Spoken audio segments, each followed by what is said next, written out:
Alrighty. So we're looking today at solving equations that have trig functions in them.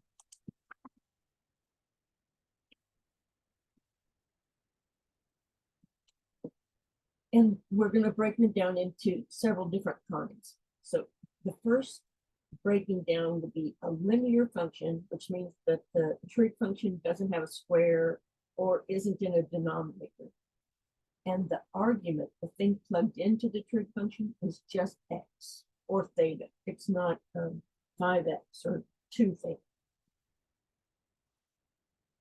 So the first step is to isolate the trig term on one side of the equal sign, and then solve that equation over the interval 0 to 2 pi. So we're just looking at one rotation of inside the unit circle. And then we want to add 2 pi times n, or 2n pi, to get a general solution. Because if we add 2 pi, that'll be another one. If we add 4 pi, so like if n is 2, we add 4 pi, that's another solution. We could add, n could be -3, we could add -6 pi. So we're going to add this 2n pi to get our general solution. So given that the sine of x is -1/2, solve for x over the interval 0 to 2 pi, then solve for x over all this. And that's what this means, the general solution. So first,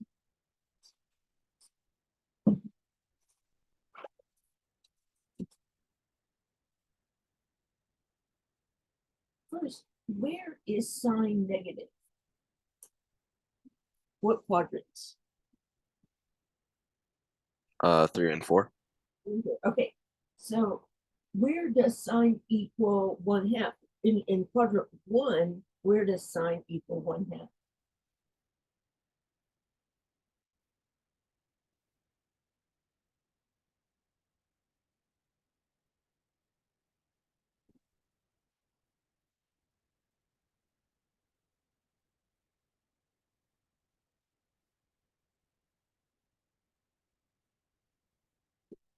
So what angle between 0 and pi over 2 has the property that the sine of that angle is 1/2?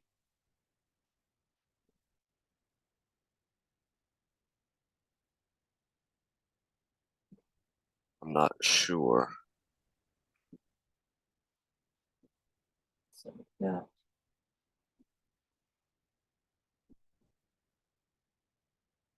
0, pi over 6, pi over 4, pi over 3, pi over 2.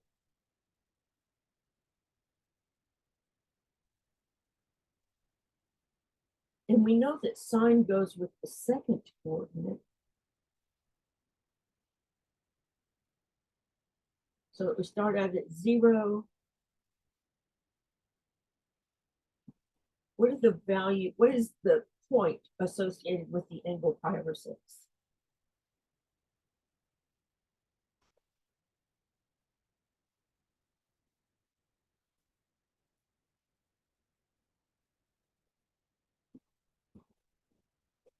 It has to be one of the ones with a square root of 3 over 2 and a 1/2.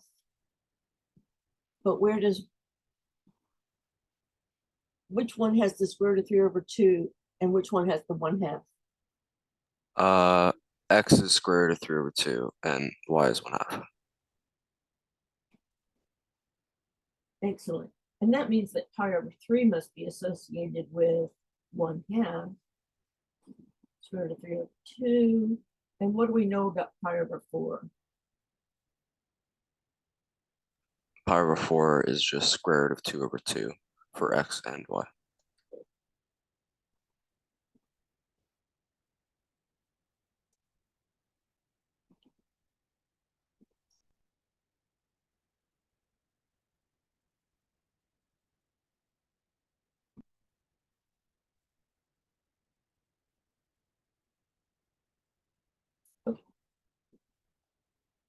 So now it's kind of easier to see.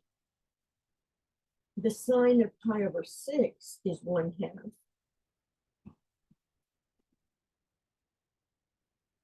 So now we just have to think, what angles with the denominator of 6 are in quadrants 3 and 4?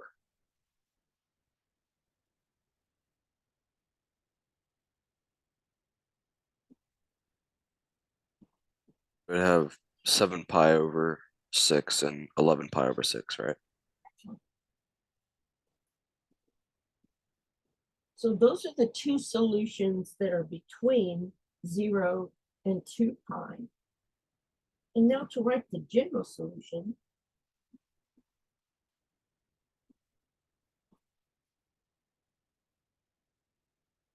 which means the solution over all reals,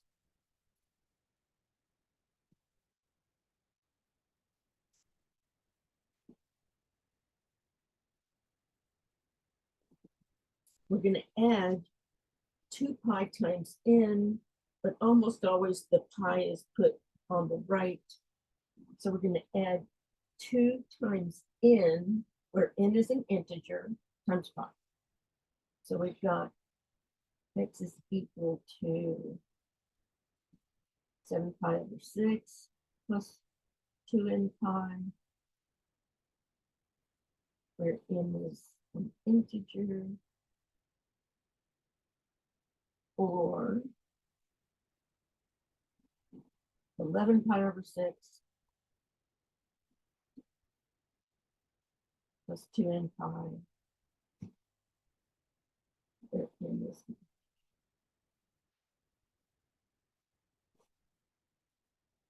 And that'll give us every single solution in the positive direction, negative direction, all directions.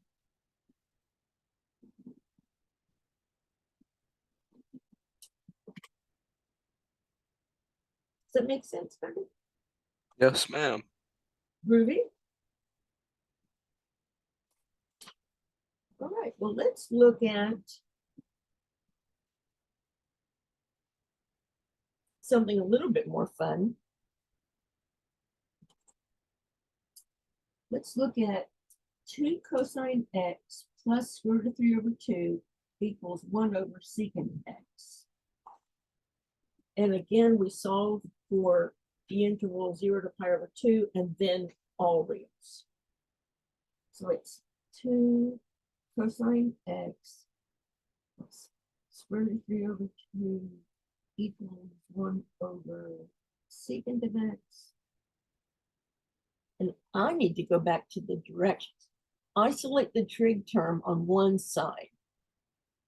Okay, we've got 2 trig terms. Can we make them look the same?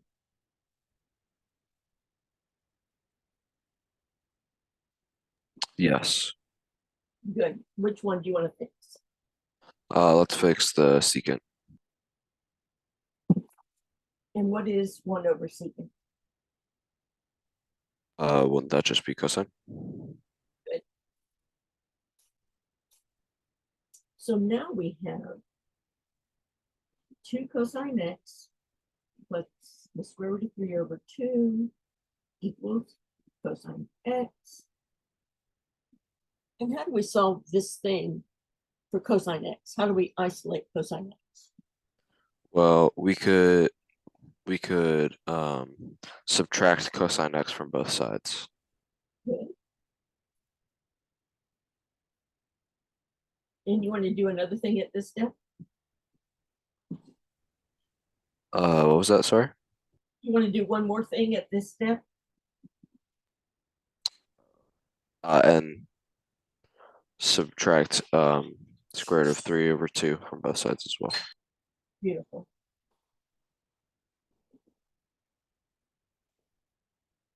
Two cosine x minus cosine x is Cosine x. And on the other side, we just have negative square root of 3 over 2. Remember that cosine goes with the x coordinate around the unit circle, So what angle has a cosine of, or an x coordinate of square root of 3 over 2, positive square root of 3 over 2? Oh, positive square root of 3, 2? Yeah, That'd be 30 degrees, right? that's right. Or pi over 6.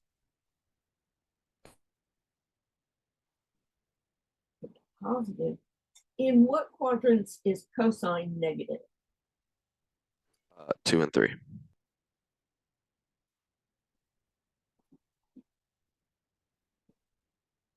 Okay, so now all we have to do is think which angles in quadrants 2 and 3 have a denominator of 6.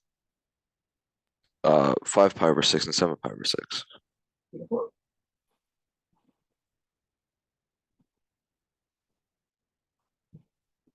And to write the general solution,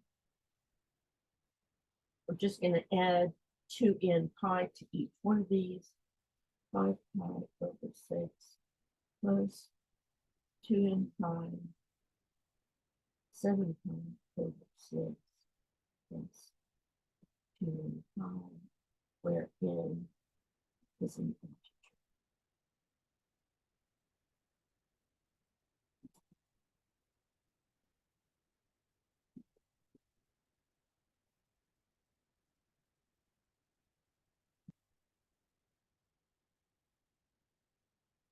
What I'm trying to get y'all to do is think about the first quadrant. You don't have to memorize the whole unit circle, but if you know the first quadrant and you know where a function is positive or negative, then you got it. You don't have to memorize anything else. Okay, let's do something that's possibly more thrilling. Given that 2 over cosecant x plus 5 square root of 2 equals 6 square root of 2, solve for x.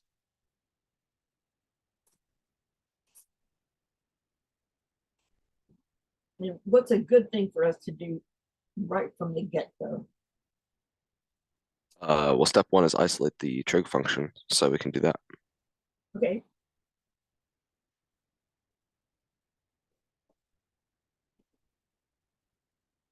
So subtract 5 square root of 2 from both sides. All right. So we've got 2 over cosecant x equals 6 square root of 2 minus 5 square root of 2 is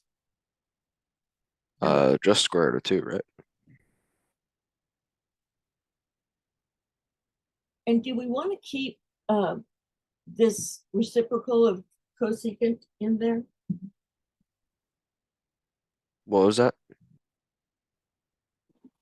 Do we want to leave the trig function as 2 over cosecant x, or 1 over cosecant x times 2? No, we wouldn't want to do that.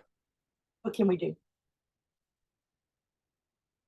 We can. Would we divide both sides by 2? So yes, we're going to divide both sides by 2. Yeah, because then that would make cosecant x square root of 2 over 2. Yeah. Okay, and what is something we can do with that 1 over cosecant x? We can turn that into sine Good. x.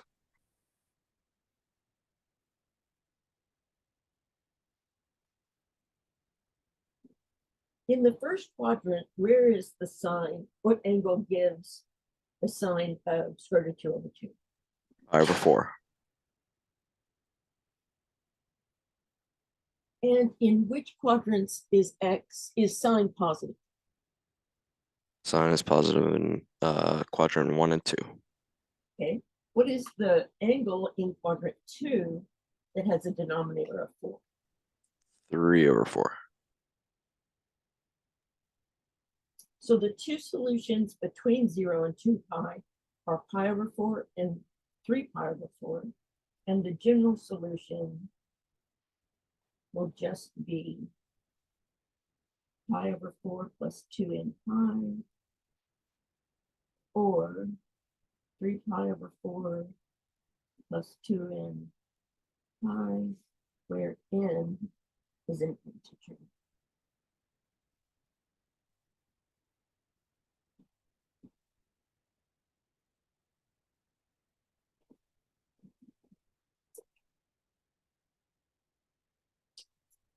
Let's do one more together.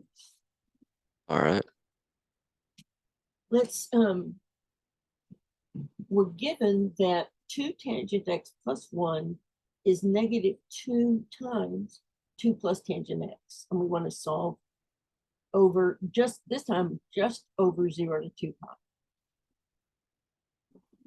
What should we do first? Isolate the trig function. Okay. So let me think about how we could do that.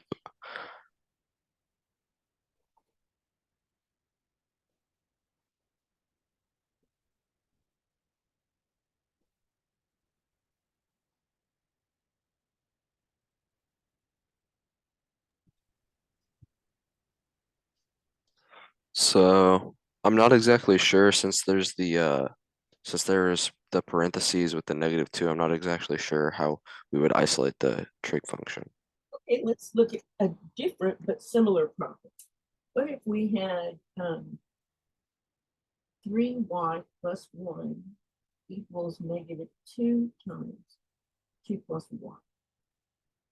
How would we solve for y? Wouldn't the y on the right-hand side become -2y, so we would add 2y? Yeah, let's go ahead and do an extra step. Okay. Distribute this. Oh, yeah. So we have negative 4 minus 2y and 3y plus 1 on the left. And tell me 2 things we can do to separate the y terms and the constant terms. We can add 2y to both sides and subtract 1 from both sides. Good. So now on the left, we've got 5y, and on the right, -5. and to get y alone, Divide by 5.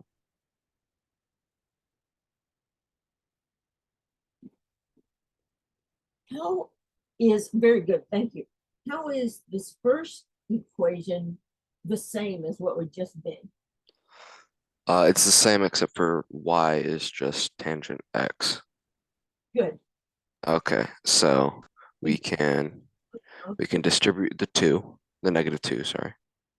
Okay, good. So we've got 3 tangent x plus 1 equals -4 minus 2 tangent x. Is that right?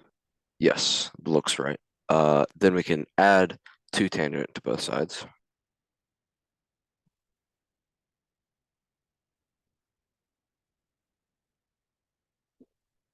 And subtract 1 from both sides.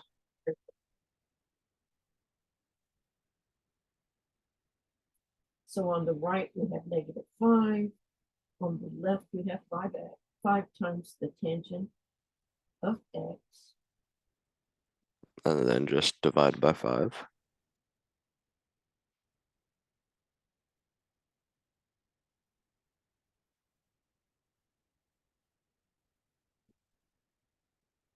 So I'm going to ask the same kind of question. In quadrant 1, where is the tangent equal to +1?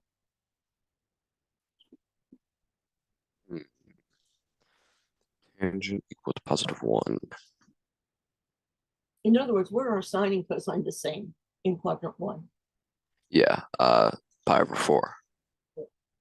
So the positive answer would be pi/4. Where is tangent negative? Which quadrants? 2 and 4. Good.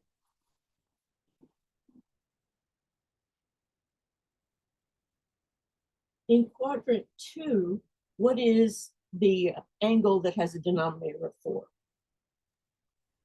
3 pi/4. almost, quadrant two.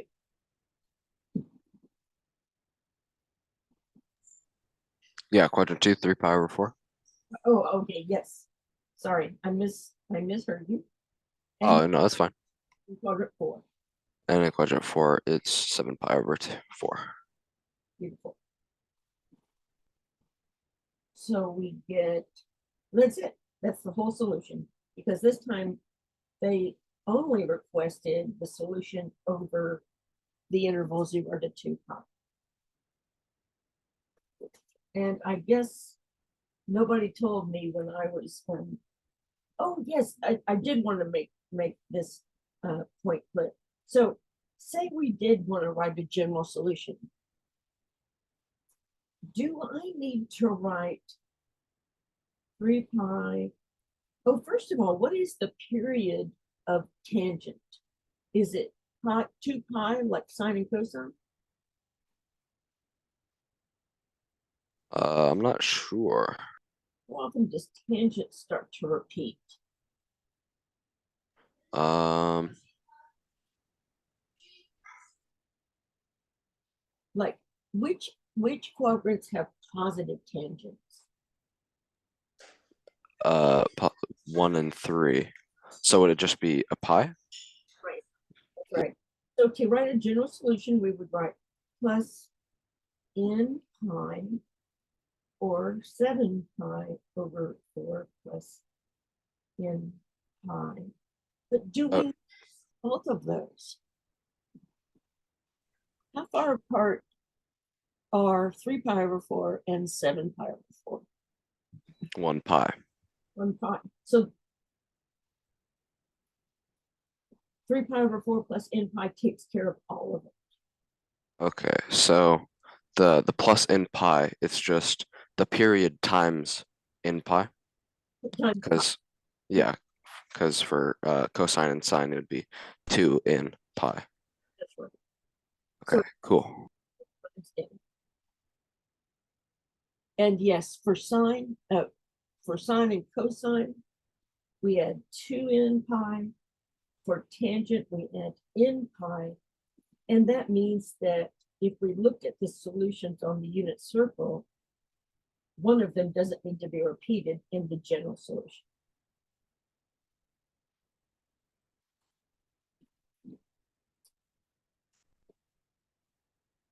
I'm going to have y'all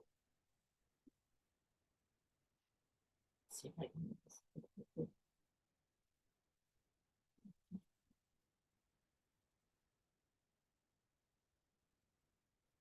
Oops, too big.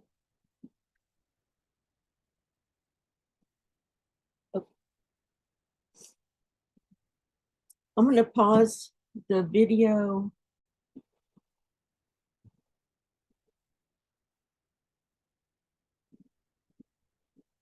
And in quadrant 4, In quadrant 4, it's 5 pi over 3. and what would be the general solution?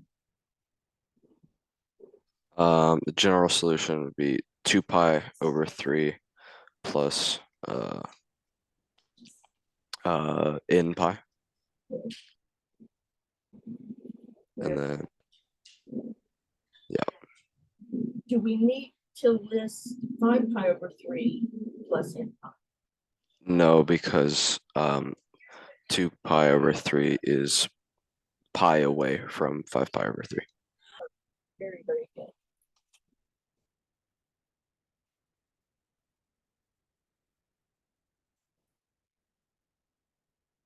The next ones are my favorite. If we're looking at a linear trigonometric equation, and linear just means here the trig function isn't under a square root or isn't raised to a power other than 1. And the argument, the thing plugged in, is a number times x. Then here we isolate the trig term. We find all solutions if a were 1. We write out the general solutions and we say AX is equal to this general solution, and then we solve for X again. We substitute values of N into that general solution to find all the values of N that give us angles between 0 and 2.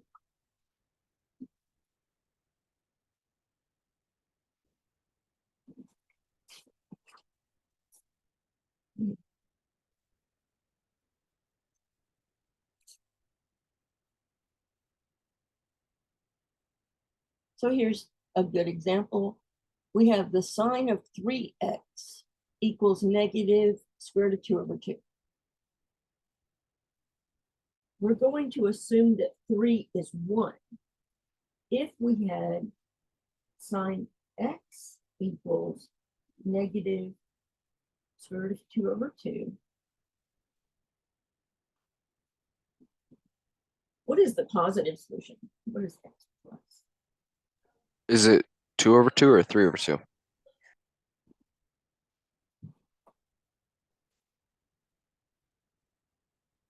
Thank you, thank you. Yep.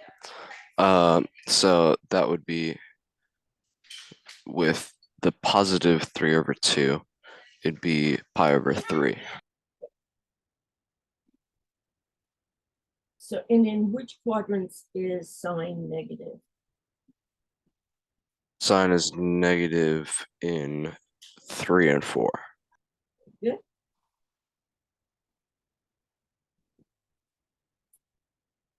And what are the angles in 3 and 4 that have denominators of 3?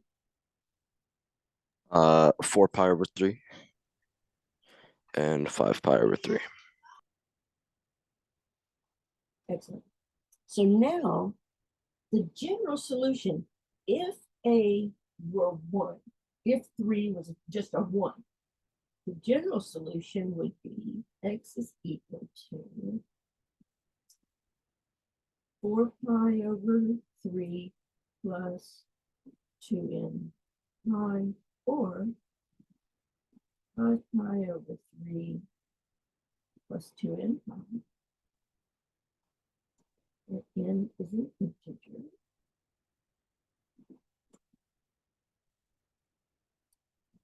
But we don't have a as 1. We have a is actually 3. So that means that our real equation is 3x equals, let's just start with this first one. 3x equals 4 pi over 3 plus 2n pi.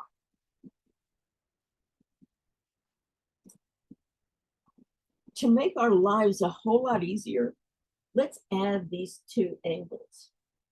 So we just have one thing on the right-hand side. So how do we do that?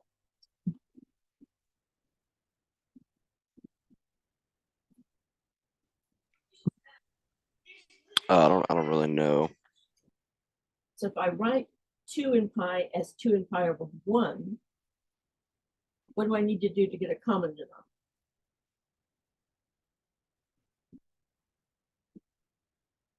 Um,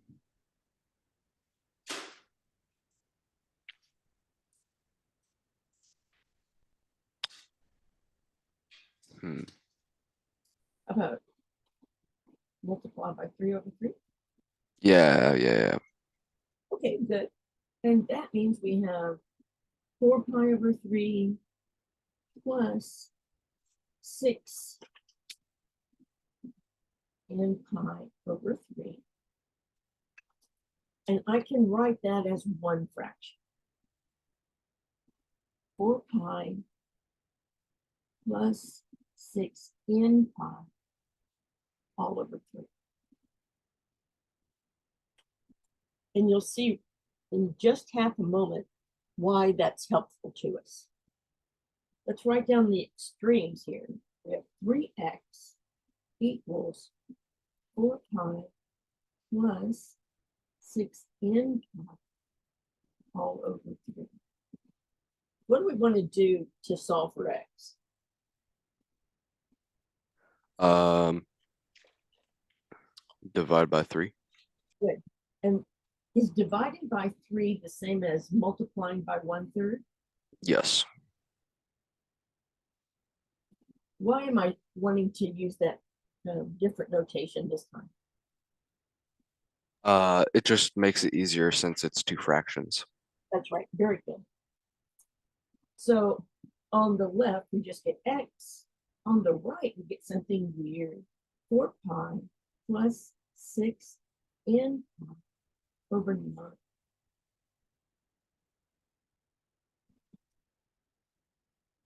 So we want to find all the numbers, all the integers in, so that 4 pi plus 6n pi over 9 is between 0 and 2 pi.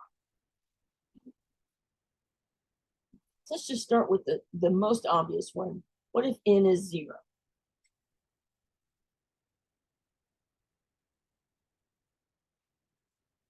Then x is equal to, So 6 times 0 is 0, and then 0 times pi is 0. So it'd be 4 pi over 9. excellent. What if n is 1? And it would be 10 pi over 9. Okay.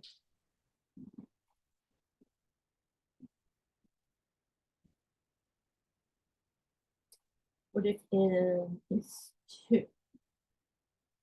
Then that would be 6 turns into 12. 12 pi plus 4 pi would be 16 pi over 9.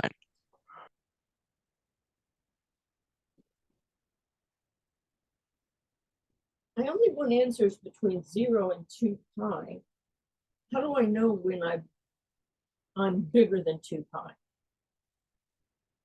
You can disregard the pi and look at the actual fraction. Okay, And so then so if the is it called a coefficient next to the pi? Is it if it's over than 18, then we've gone above our range. okay, good. So 2 pi is equal to 18 pi over 9. And if I add another 6 pi to 16 pi, am I bigger than 18? Yes. Okay, so we've taken care of all of the solutions that came from 4 pi over 3. Let's do the same thing with 5 pi over 3.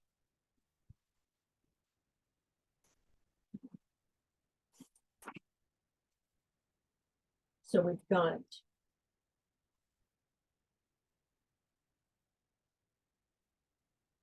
yeah, so we've got 3x equals 5 pi over 3 plus 2n pi. And what do I want to do right here before I go farther? Add the 2 and pi. And what should I multiply by to do that? 3 over 3. Beautiful. And that'll give us 5 pi plus 6n pi over 3. How do we solve for x this time? So we would again divide by 3, or multiply by 1/3. Good. So that'd become 5 pi plus 6n pi over 9. Excellent. And If n is 0, if n is 0, then that just cancels out the 6 and the pi, so we're just left with 5 pi over 9.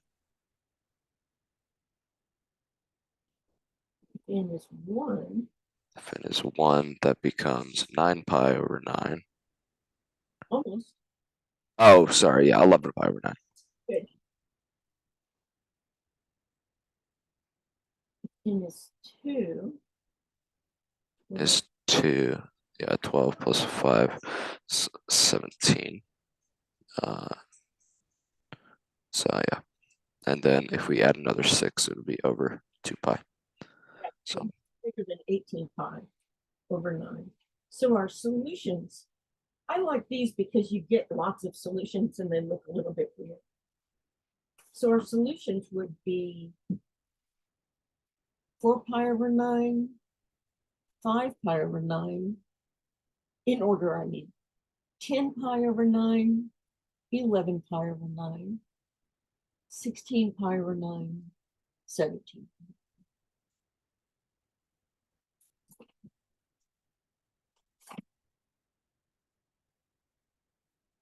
It should be what this is.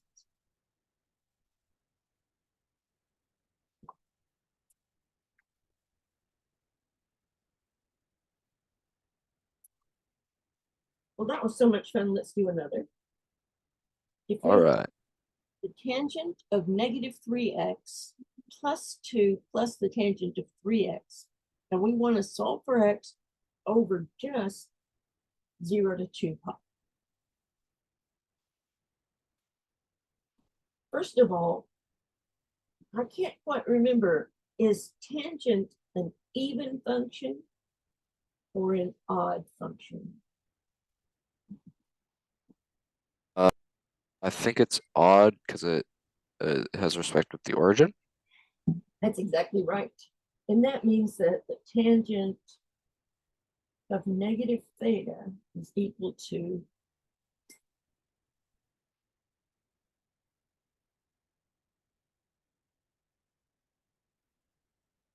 if you have symmetry with respect to the origin, then that negative comes out.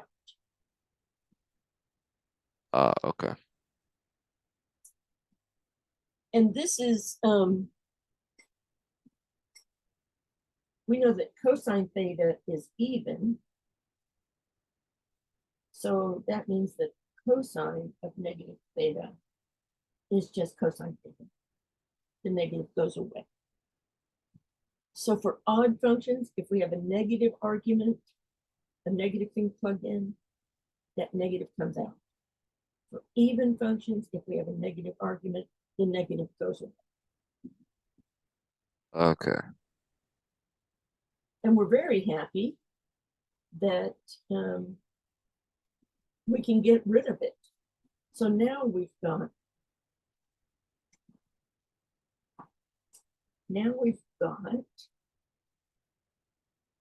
tangent of 3x.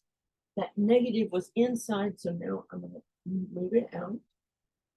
It's equal to 2 plus the tangent of 3x. And we want to solve for x over 0 to 2 pi. So how, Um, so what I would do is I would add tangent to both sides and then subtract 2 from both sides.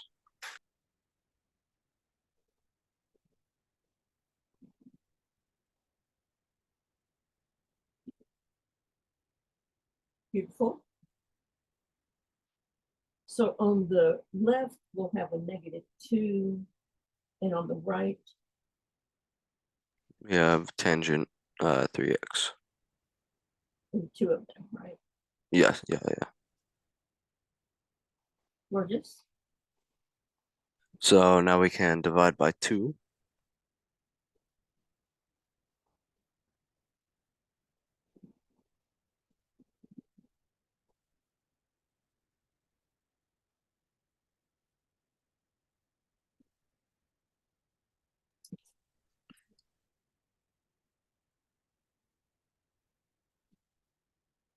And where in quadrant 1,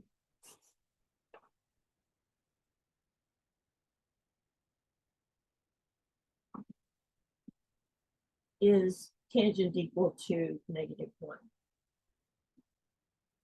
It is tangent equal to positive. Oh, positive 1 would be pi over 4. Do we need to write both negative answers if we're going to do the same process we did before by adding Uh, and then divide? no, we shouldn't. Good.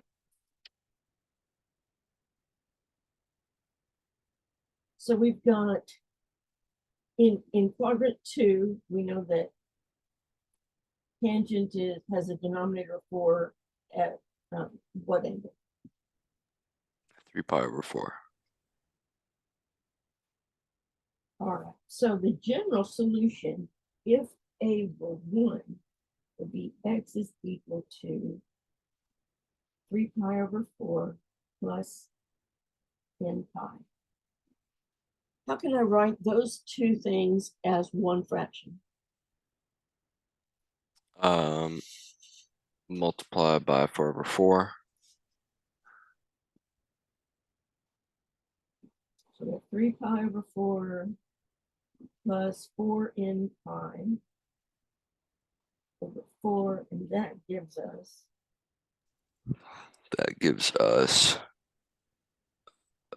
9 in pi over 4. can't add them though. Oh yeah, 3 pi plus 4 in pi over 4.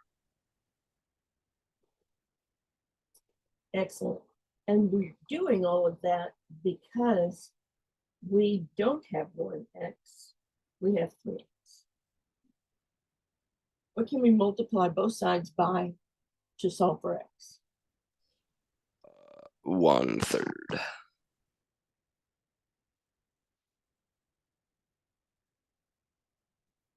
Great. So on the left,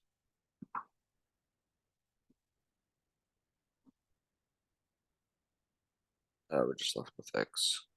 And then that would be 3 pi plus 4 in pi over 12. excellent. And now let's write down all the solutions that are between 0 and 2 pi. And let's go ahead and write a note to ourselves.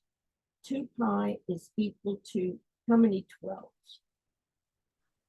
24. So we want the numerator not to get bigger than 24. Yep. So we'll start with 0. Which would just be 3 pi over 12. Hey, this is fun. Can we reduce? Yes, we can. We can reduce to 1 pi over 4. Good. Okay. And then n equals 1 would be 9 pi over 12. Almost. We'll have 4 plus 3. Oh, sorry, 7 pi over 12. That one won't reduce. Yeah. N equals 2. 2 would be 11 pi over 12.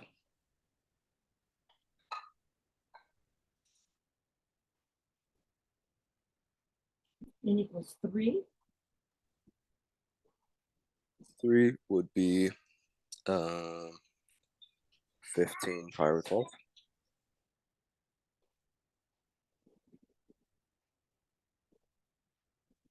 And we'll remember we're going up to 24.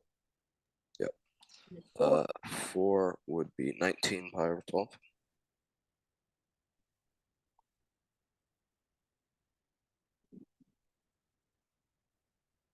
5. 23 pi over 12.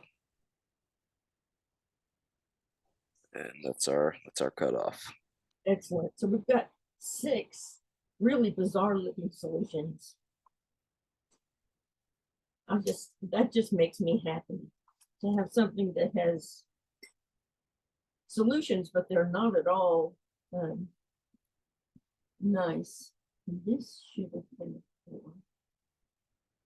So this is correct. Pi over 4, 7, 11. Oh, I didn't even notice the 15 pi over 12 could be reduced. We divided by 3 and give us 5 pi over 4. But none of the others, all of the others have prime numerators. And so we get pi over 4, 7 pi over 12, 11 pi over 12, 5 pi over 4, 19 pi over 12, and 23 pi. Very fun.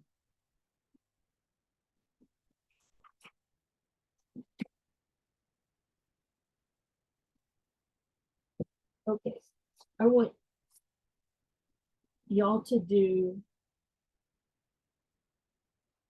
this relatively simple question that is in the same format as the others. If we have sine of 4x equals negative 1/2, we want to solve for x over the interval 0 to 2.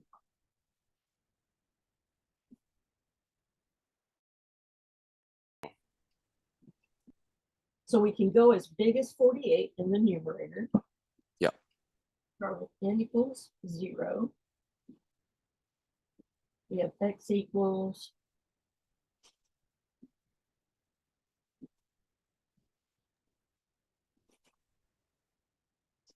What from was this that, sir? Oh yeah. So that one just is 7 pi over 24 beautiful. And the second one, when n is 0, is just 11 pi over 24. beautiful.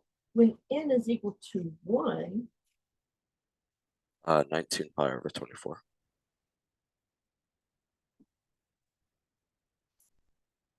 and then the second, 23 pi over 24.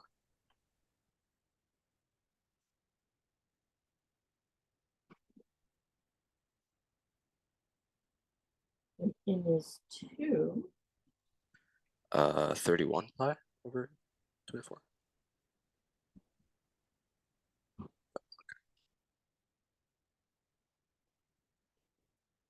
and 35 pi over 24. say again, 35 pi over 24. beautiful. And it looks like we can fit one more. That's amazing. Is Yeah. that 30 Um. plus 12? Yeah, we're good. That'd be 43.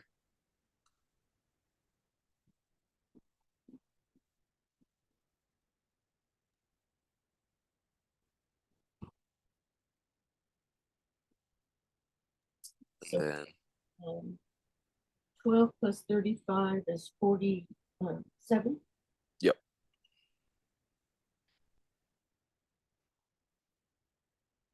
So isn't this fun?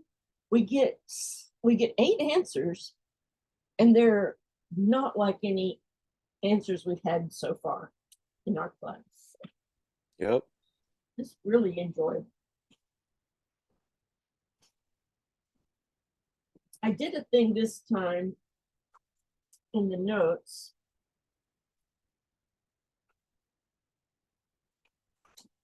that at the end of the notes, I gave the answers to the try business. Like That's handy.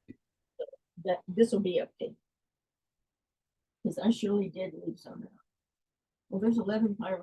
Yeah, I left lots out. I don't know why. Okay, but I'm gonna try to give y'all answers so that you can work these later and know whether or not.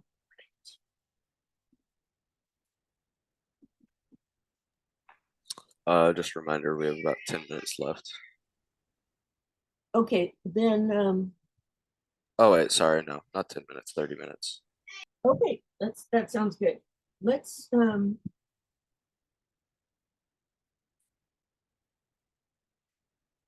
we're not going to do example 7. Here a is 1/2, so we have 1/2 times x.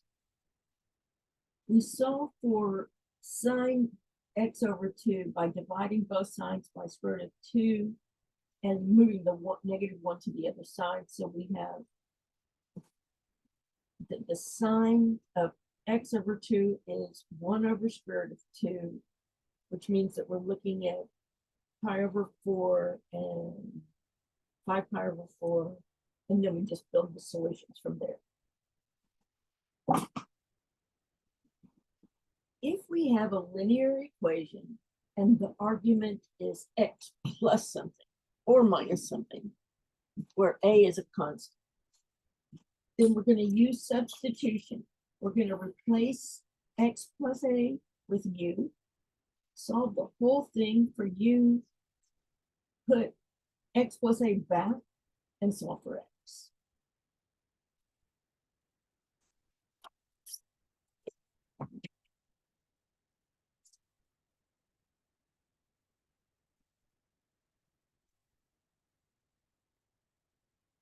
So what if we had the tangent of x minus pi over 2 plus the square root of 3 equals 0? What am I going to let u equal?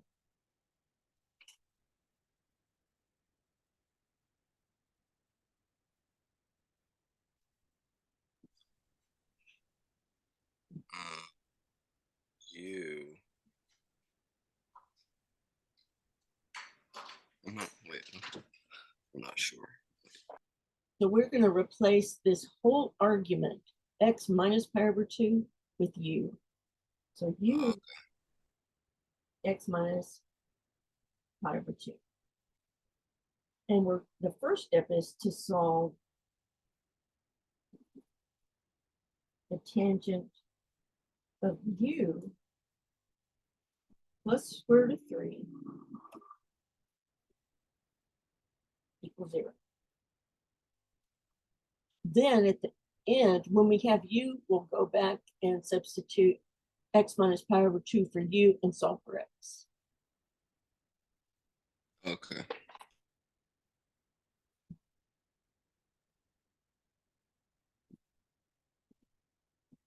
So how can we start to solve this thing? First, how can we find tangent u alone? Subtract square root of 3 from both sides. So we get that the tangent of u is negative square root of 3. And if I think of tangent as sine over cosine, what did the numerator need to be? Because if I've got a square root of 3 involved, it must be square root of 3 over 2, 1/2. Yeah. So, should be pi over 3.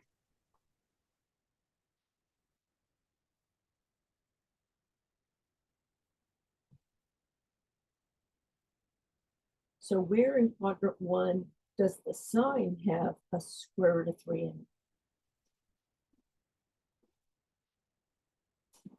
Pi over 3. Good. And tangent is negative in quadrants 2 and 4.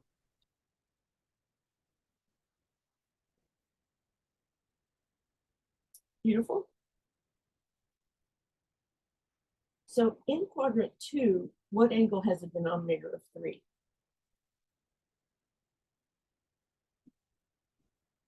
Uh, 2 pi over 3.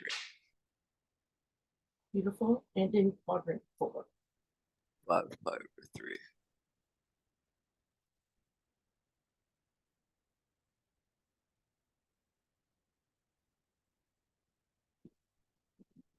Now we're going to write the general solution for each of these, just in case we can pick up an extra solution. So plus n pi plus n pi. How can I write this first equation so that it has one fraction on the right? Multiply n pi by 3 over 3. 2 pi plus 3n pi over 3 for u is equal to, same thing? Yeah.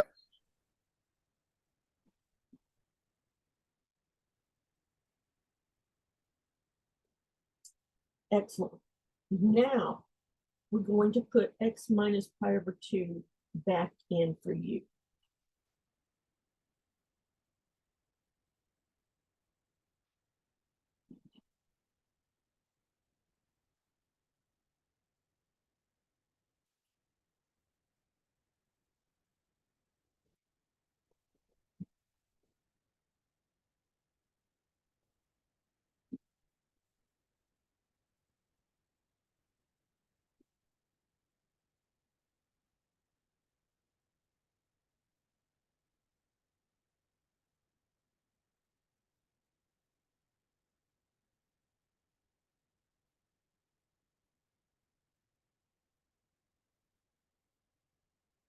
So to solve for x in the first equation, we're going to Add pi over 2, find both sides. that x is equal to, I'm going to write the pi over 2 first, plus 2 pi plus 3n pi over 3. What's the least common denominator between 2 and 3? 6. Good. So the first fraction will multiply by Uh, 3.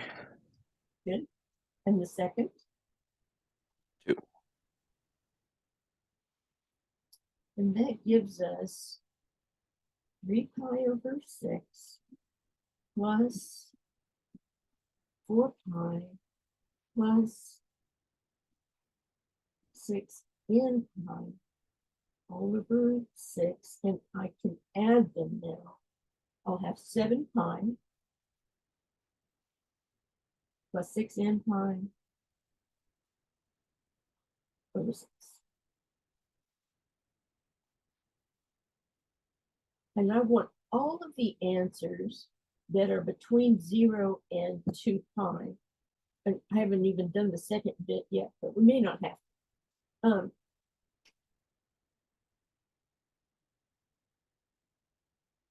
What would happen if we started, instead of letting n be 0 as the start, what if we started with n equals -1? -1. Would the answer be positive? Yes. Okay, good. So x out n equals -1. Because this time our first term is quite big, 7 pi over 6. So we can subtract 6 pi over 6 from it. We'll have 7 pi over 6 minus 6 pi, and that's just pi over 6.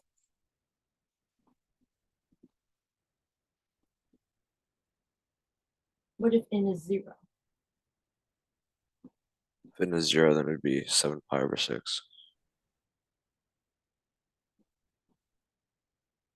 And if n is 1? It'd be too big. Yeah, because we'd have 13 pi over 6, which is larger than 12 pi over 6, which is 2 pi. Okay, good. And let's see if the solutions on the other side just copy these two solutions. So we're going to have x is equal to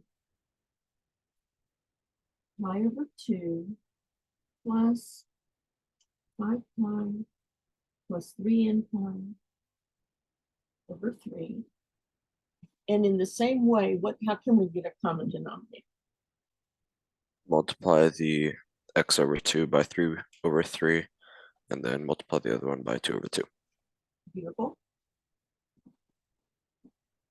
So we get 3 pi over 6 plus 10 pi over 6 plus 6 pi, 6n pi over 6, and we can add the first two.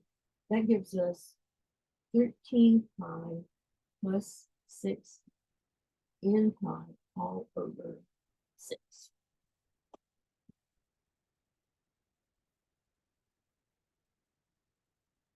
So just by looking at it, I know that if n equals 1, it's already going to be too big. Okay, that's great. If n equals 0, are we already too big? Yeah. What about -1? -1, we're not. So if n equals -1, x will equal 13 pi minus 6 pi over 6, and that is, That'd be 7 pi over 6. hey, groovy, looking good. Let's keep going. If n is -2, do we still get a positive answer? Yes. Okay, excellent. If x is equal to 13 pi minus 12 pi all over 6, and that is 1/6. beautiful. So we're repeating. We've already gotten those same solutions. We just wanted to check to make sure, but we do get two solutions this time. And this is the first time that we've gotten to look at negative values of n. Yeah. I did something that just seemed fun to me. I graphed y equals sine of x over, oh, this is from the previous thing, but y equals sine of x over 2 and y equals 1 over square root of 2. And you can see the two places where the graphs match. And so what I did was solve this until sine x over 2 was by itself. So I have sine x over 2 equals y, and 1 over square root of 2 equals y. And where those two graphs cross, those are our solutions. So you can always use graphical methods to check your answers.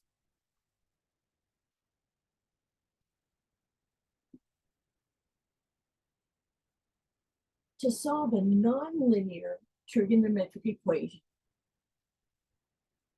get all trig terms to look the same if possible. Move every term to the same side. Substitute the trig function for u. So let u represent the trig function. Solve for u. Substitute back. I wasn't talking to you. Sorry. No. S-I-R-I. Thought I was talking to her. On my phone. Right. Substitute back for the trig function, and then when we have a nonlinear equation and we use substitution to get to the answer, we must check our answers, because sometimes we'll get extra solutions.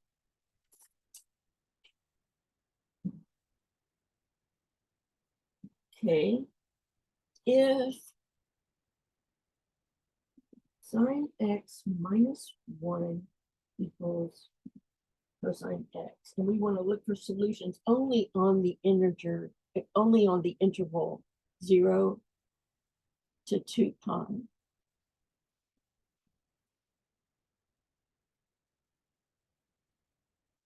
How can I try to make those two trig functions look the same?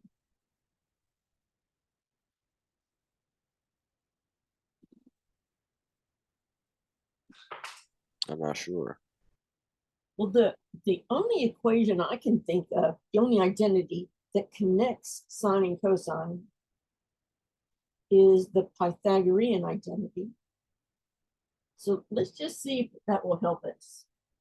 That says that cosine squared x plus sine squared x is 1. And the only way that I could possibly use that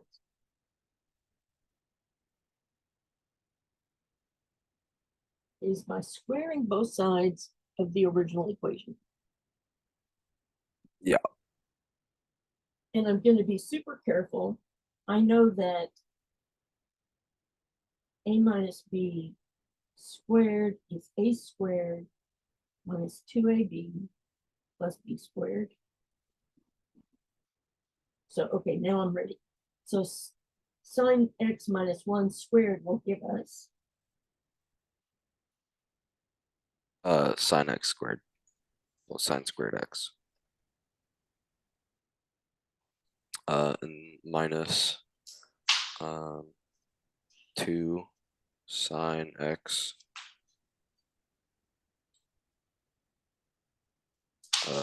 plus cosine squared. Oh, yeah. Plus 1.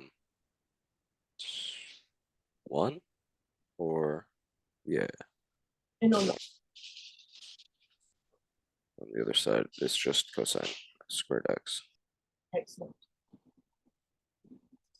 And it looks like they're both positive. So, and they're on opposite sides. So let's just replace one of them with the other.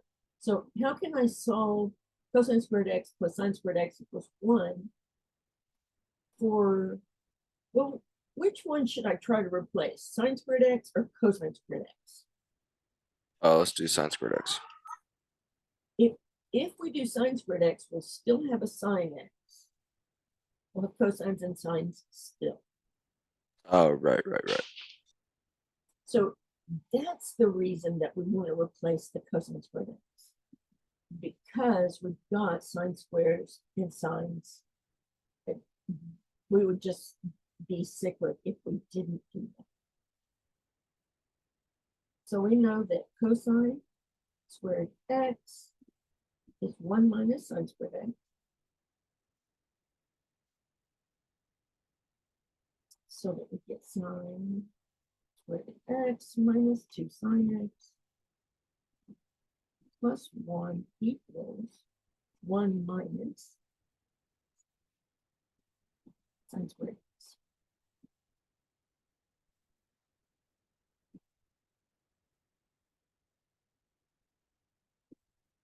Now, it said that we want to get all the trig terms the same. Well, they're all sines. And then we want to move everything to the same side. To move the negative sine squared to the other side, what can we do? Add sine squared to both sides.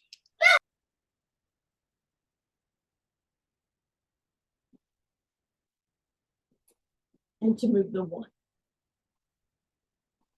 Subtract 1 from both sides. Okay, this is nice.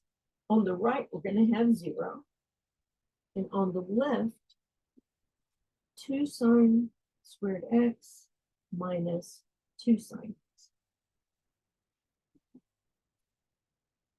Now, finally, I'm in a place where I can replace all the trig functions with u. So I'm going to let u equal sine x. And let's write down the equation that we have just using u.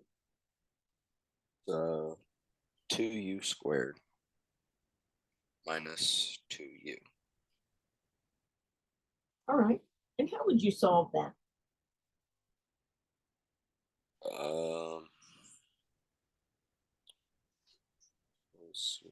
So could add 2u to both sides.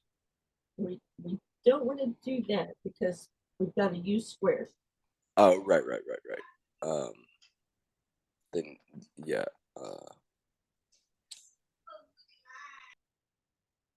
Yeah. Okay, good. So what is the largest common factor between 2u squared and negative 2u? Wouldn't it just be 2u? So we have 2u times u minus 1 equals 0. Using the 0 factor property, which just says, but if the product of two things equals 0, then one or the other must be 0. We get the 2u equals 0, or that u minus 1 equals 0. 2u equals 0. Can I write that more simply? 2 times 0 equals 0. Or 0 equals 0. So can I divide both sides of this by 2? Yeah. And I get that u equals 0. And solving u minus 1 equals 0 for u, we get u equals 1. now we've got u, we're going to go back to x. We said that sine x was equal to u. So sine x equals 0 or sine x equals 1. And remember that we wanted solutions only between 0 and 2 pi.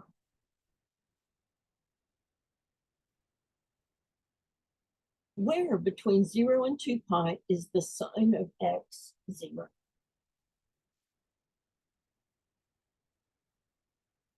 At 2 pi. And at 0. We're starting at 0. We're not quite including 2 pi. Okay. Between 0 and 2 pi, though, if we start at 0, sine 0 is? Sine 0 would be 2 pi. Well, yeah, 0, sorry. That's okay. And where is the next place on the unit circle that we have sine of that angle equals 0? Pi. And where on the unit circle is the sine equal to 1? Pi over 2. Excellent. Now we must check these solutions. And it isn't just that we substituted to get to the answer, but that we squared both sides. And when you square both sides, you can introduce extraneous or extra roots.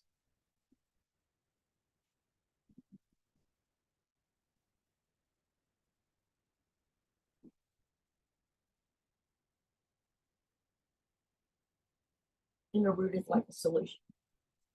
So I'm going to go back to the original. See, the original equation was sine x minus 1 equals cosine.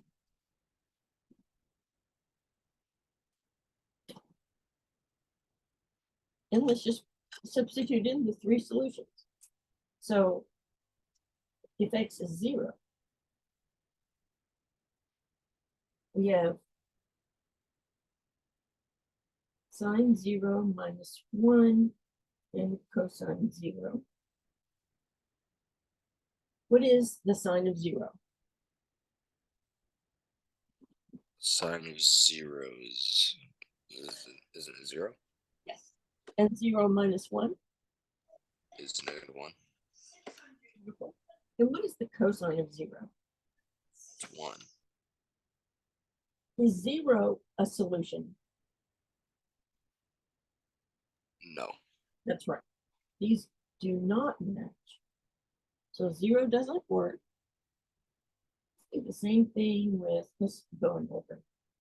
Pi over 2. So we have sine of pi over 2 minus 1 and the cosine of pi over 2.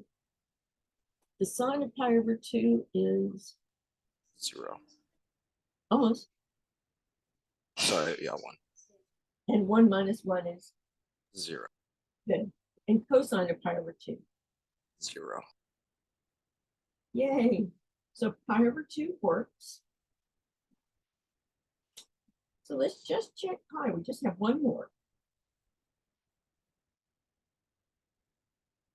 We've got sine pi minus 1 and cosine pi. The sine of pi is 0. and 0 minus 1. Negative. All right. The cosine of pi. Negative 1. Woohoo! Does pi work? Yes. Yeah, exactly right. So the two solutions are pi over 2 and pi. And we saw that x equals 0 didn't work by plugging into the original. And the reason why that solution even came up was that if you square both sides of negative 1 equals 1, negative 1 squared is 1. 1 squared is 1. So we do get equality if we square this. But no, Interesting. what is our time? Oh, okay, we don't really have time to do that. But that's a good place to stop. I will go ahead and do example 11 on Wednesday. All right. And then we'll do right triangles, solving right triangles, and then we'll do the law of sines and the law of cosines. All right. Okay. Have a safe day, everyone. I hope you can see it looks like, well, it's cloudy here. I guess we're not going to be able to see a thing except that it'll get dark. But I hope you can enjoy eclipse, be safe, have fun, and I'll see you Wednesday. Of course. See you soon.